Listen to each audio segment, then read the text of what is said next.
Let me tell you, alcohol is quite a thing. It can lead people to decisions they wouldn't normally do. It can make people go a little crazy. It can make people hallucinate. And sometimes you end up in a dollhouse. But we'll get to that. I also wanted to say, before I start my usual video, thank you to everyone who left a comment for my dad. He's very excited about that. We got, I think, a couple comments on it at least, but it was very nice to anyone who gave love to my dad, because we like what we do. I like making these videos. My dad watches them, so hi, Dad. Other than that, though, hello, Internet. I am the hero of Julios, and this is One Piece, chapter 1126, Settling the Score. Our chapter starts off with an artwork of the continuation of Yamato's pilgrimage across all of Wano. Apparently, some girls have been going missing from the local soba shop. This is interesting because we have some girls missing. Yamato stopped an abduction of a different girl, and finally, a carpenter has gone missing. Onigashima's taken a lot of damage, and last we checked, King, Queen, and the others of Kaido's crew were in the Udon prison. That's when Aramaki showed up. He, did quite a number on them, but he never, captured them. At least we didn't see him capture them. He kind of just injured them all to a point where they couldn't fight back, and then he went after Straw Hat Luffy. At least that was his goal. Interestingly enough, if these girls are all being kidnapped, if they need a carpenter to rebuild, if it was soldier level men, if they were kidnapping samurai, or if they were kidnapping a bunch of carpenters, I could see them rebuilding the feast hall, or the actual castle in the main center, or even the big skull dome at the top that Luffy and Kaido fought on. But it feels like someone's trying to rebuild the brothel specifically. At least that's the way it seems right now. We'll have to wait and see, but that seems to be where things are leaning in that direction. So, going into the actual chapter itself, though, theory crafting for a cover story aside, we are starting off with Oimo and Kashi. They are explaining to the Straw Hat crew, finally, how and why Dory and Bragi are back in the story. Oimo and Kashi start off by telling them, okay, so we left you at Water 7. We sailed, we were going to head to Elbaf, but then we thought, hey, we haven't seen the captains in a while. Usopp said they're alive. That was really cool of him. So we're going to head to Little Garden. Obviously, two giants traveling through the first half of the Grand Line is not going to be a difficult task. So they make it to there. They make it to Little Garden. And what do they see? Dory and Bragi punching each other with all their might in this fist brawl of, to the death. The goal is to the death. Unfortunately, when you are two of Elbaf's greatest warriors, a punch isn't going to kill you. So, honestly, it was just a really bad boxing match, where both of them really can't damage each other, because you gotta remember, the mighty fist of an Elbafian giant is enough to pow down a castle wall, but the skin of a mighty Elbafian warrior is far greater than any castle wall. So, it's an unstoppable force meeting an immovable object. Yeah, so for the last 2 years, Dory and Bragi have just been stuck in the water. Luffy even comments on this. He goes, really? You guys have just been fighting with... What happened to your weapons? And not realizing that it's when the Island Eater was going to, munch on the Going Merry, that Dory and Bragi sacrificed their weapons using the Spear of Elbaf to destroy the giant fish. So they decided, hey, we're going to go with Oimo and Kashi, we're going to head back to Elbaf, and we're going to resupply ourselves. We'll get some new weapons, go back to Little Garden, and finish our duel. And Nami and Usopp listening in on this, Nami's like, really? You guys are still fighting, huh? And they're like, of course we're still fighting! And Nami takes a big barrel of booze and just goes, yeah, I'm done. Walks away. And Usopp's like, did you learn nothing in Little Garden? Hurtful. The nerve of some people. So they keep, conversing with Dory and Bragi, and it's interesting, Oda draws attention to this. Zoro, drinking some of the booze, he goes, oh, man, this is some really strong stuff. And one of the giants says, oh, yeah, that's, Ab Absinthe, I believe is how it's pronounced. Absinthe. Also known as the Green Fairy. I did a little, like, really base level Google search on what this stuff is. It's not an alcoholic beverage, or at least it wasn't originally intended. It was more of a medicinal property. But there was a big smear campaign against it in France. Like, this is Wikipedia level research, so don't take my words fully into heart here. But the giant telling Zoro about it does warn him, hey, don't drink too much of it because it causes hallucinations. We'll get to that in a little bit.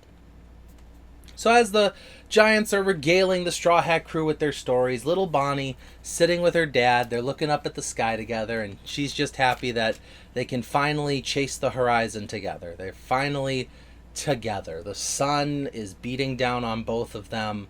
They can bask, they can lay down, they can go be pirates together, but no matter what, Bonnie has her dad.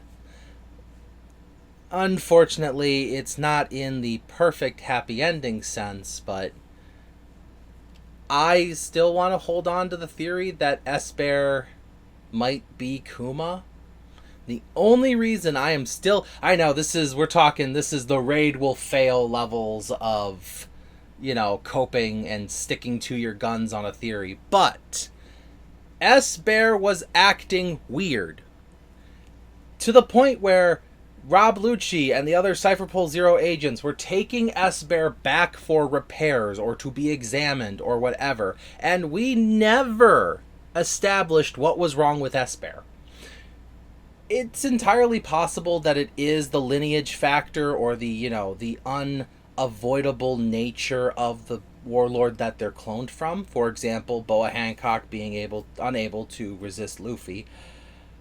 It might just be that S-Bear wanted to get back to wherever Bonnie is. But I'm still going to hold on to the theory that Kuma's soul is still somewhere as a little bubble, and it's waiting to be given back to S-Bear, or maybe even to Kuma now that we have him back. So as they stare off into the sunrise together, or I guess midday sun, I'm not really sure what time of day it is due to it being a black and white manga. But as they're watching the sunlight together, we cut to an island called Gartel. Well, Gartel is not what I thought the island was called. I thought it was just Random Island in the New World, because that's all we knew it as for the longest time. You see, during the cover story of the Straw Hat Grand Fleet and all they were doing with their days, Bartolomeo walked up to an island in the New World and said, hey, I've got Straw Hat Luffy brand pins, and we got Straw Hat Luffy brand cup holders, and we got Straw Hat brand Luffy hats, and it's great. Wouldn't you guys like some stuff? And they said, oh, we're sorry, Mr. Bartolomeo. We already stocked up on Red Hair Shanks merchandise. You see, this is a Red Hair Shanks island. See that big old flag up there that says, don't mess with red-haired Shanks, because he'll kill you? Bartolomeo burnt that flag to the ground.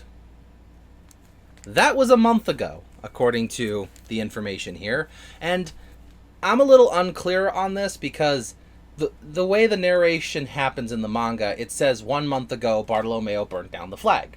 Then it cuts to Bartolomeo on this island with red-haired Shanks staring him down.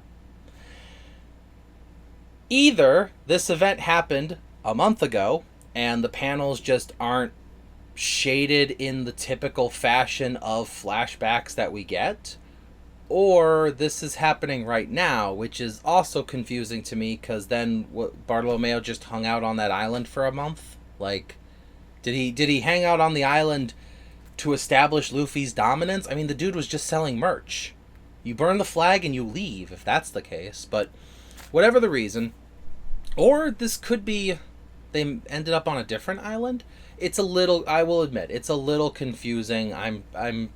Maybe I'm not understanding. I'll watch everybody else's videos on this later and get an official reading on that. But the important thing here is Bartolomeo is begging for his life, telling red-haired Shanks, please, I wasn't even thinking about it. I understand this is a very important flag. And Shanks is like, look, man, I understand what you're trying to do. It's really cool, it really is. But I have a reputation to uphold. You burnt down my flag. That is the same as declaring war on me. Straw Hat Luffy did that once. He declared war on the world government. Now he's an emperor of the sea. So you gotta see it from my perspective here. You're an enemy. And if I let you go, that tells every enemy that I have that Shanks is just gonna let you go if you mess with an island under his control. So here's what we're gonna do. And his ship's doctor holds up a little bottle in front of Bartolomeo and says, "This is a deadly poison. It'll cause your blood to rupture, it'll cause your stomach to burst, it'll cause you to keel over in pain, and you'll die. Make sure Straw Hat Luffy drinks this within the month, and he will pay for the sins of his subordinates." Bartolomeo's crew is, of course, crying and panicking, because they're all like us. They're One Piece fanboys and girls who absolutely love Luffy and would never give him deadly poison.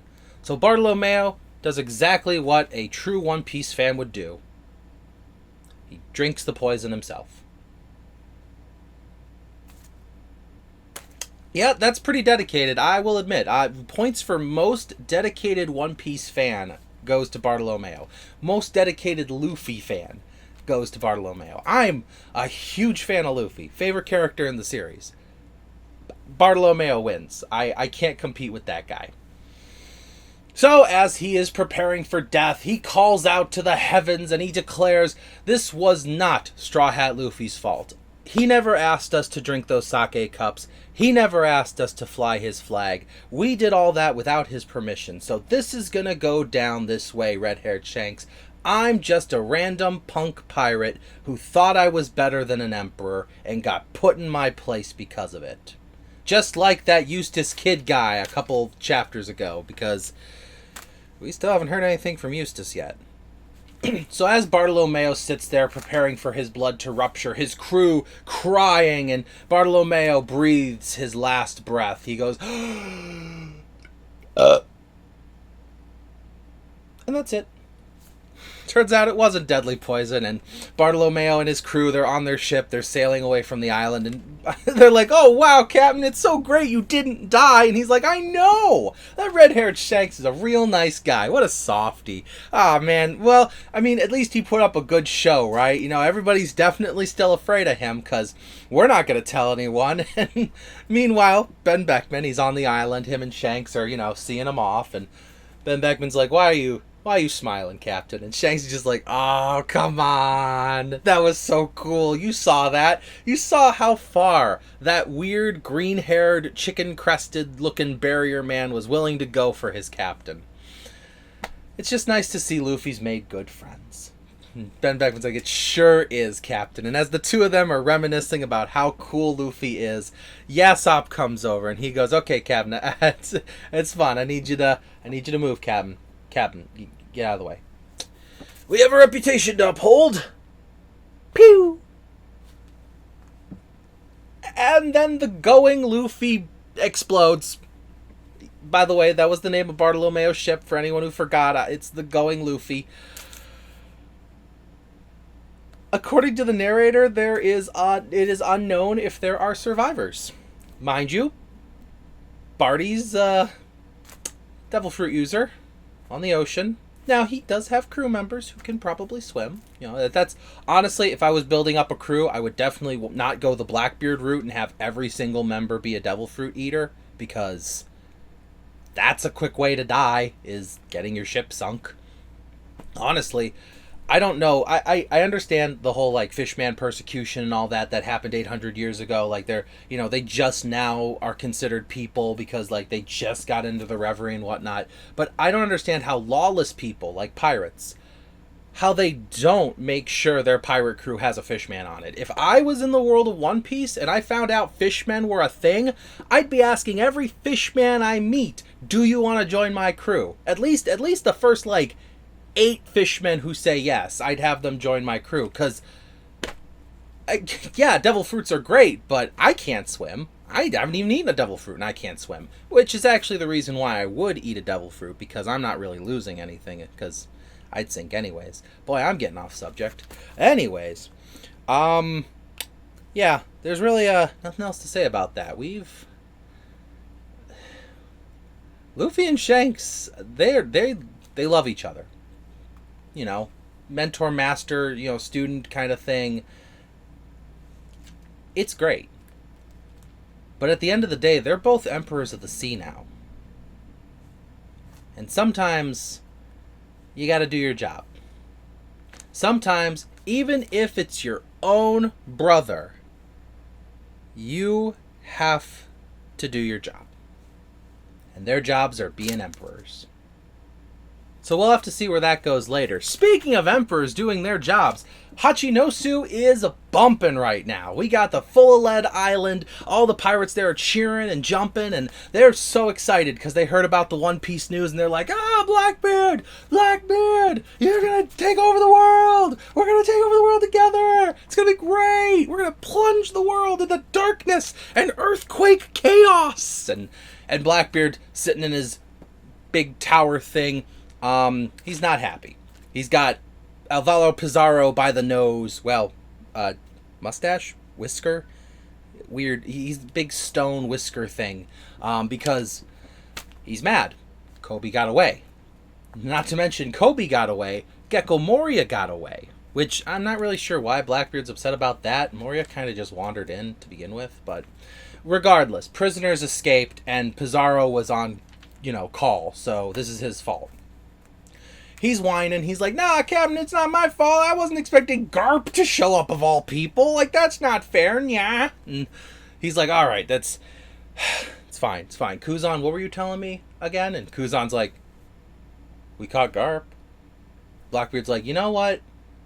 Between Garp and this three-eyed girl we found, and he, grabs Pudding, and he's holding her like this, and he's like, between Garp and catching Pudding here, I guess that's a fair trade-up. What is it? I traded an onion for a Pudding, and I traded a little pink-haired boy for a big gray old man, so, yeah, things are looking up for me. Things are going well for Blackbeard. Is that the phone? Oh, yes. Hello? Oh, Lafitte! That's wonderful. What are you up to? And Lafitte's like, oh, man, I've been watching the Bondolas here over by Maryjois.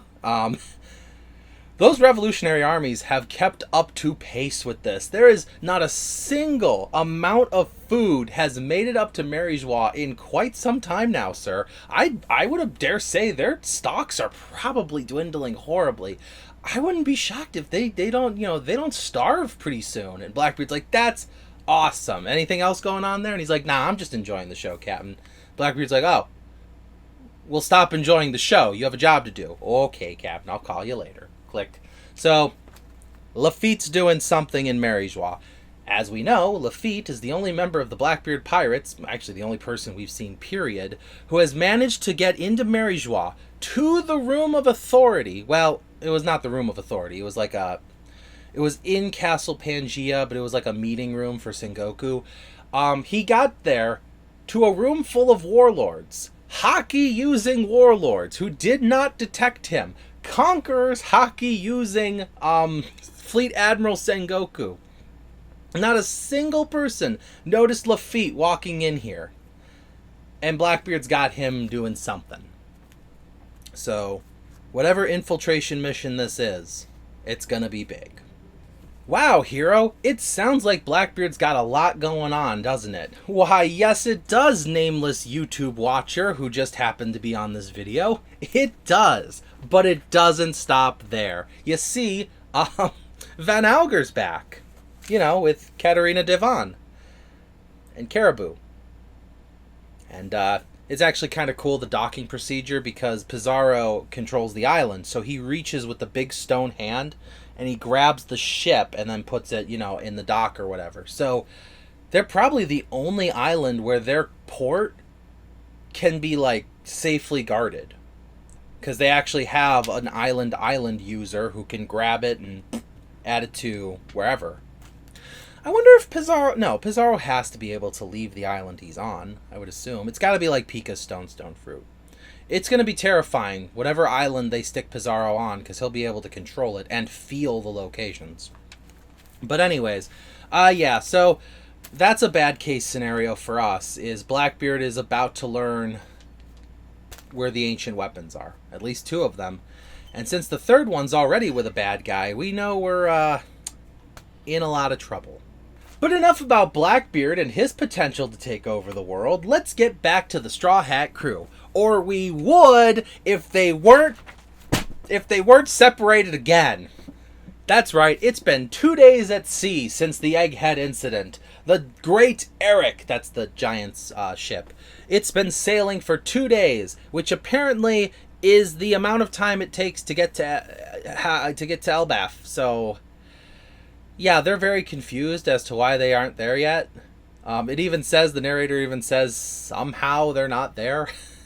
And Dory and Broggy are like, did we just get too drunk? Did we party too hard? We were that happy to see the Straw Hats again. But yeah, so the Giants, Bonnie, Akuma, it seems Lilith's on the ship, and then Frankie, Robin, Brooke, and Jinbei, I think, are still on the Giant ship. But the Thousand Sunny's missing. So that means everyone Chopper and backwards, crew number wise, is somewhere. Where are they, you ask? Well, we have a hint. Nami woke up. Apparently, she has a bit of a hangover, and that's a scary precedent to begin with, because Nami and Zoro are like the heaviest drinkers on the crew. So if Nami's hungover, Zoro might even be hungover. But Nami wakes up to someone saying, "Hey, Nami, wake up," which means either some other member of the crew is with her, or somebody she knows is with her, or maybe the Green Fairy is working its magic and Nami is hallucinating. Whatever happened, Nami wakes up with a sword on her back, some Viking-esque clothing on, and she is in what can only be described as a Lego house. My guess, more likely a dollhouse. Regardless, Nami ain't with the rest of the crew, or unless she's with whichever member woke her up, but they're in a dollhouse, or a toy house, or what have you. Probably on Elbaf.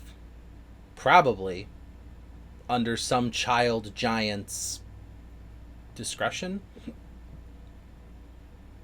Whatever the reason, the Straw Hat crew have gotten themselves into another pickle. And don't get me wrong, I like having these more intimate moments where it's just a couple members of the crew, but I love seeing them together as a unit, and I feel like we keep missing out on that.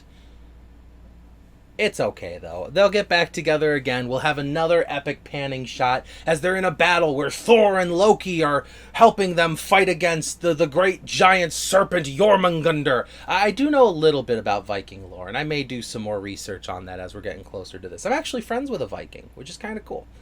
Anyways, let me know in the comments below what you think is going on, because I would love to hear some theories in addition to my own. I'm looking forward to watching everybody else's videos on it. But that's pretty much all we have for today. Thank you for watching as always, and I will see you in the next video. This is the Hero of Julios, Xing out.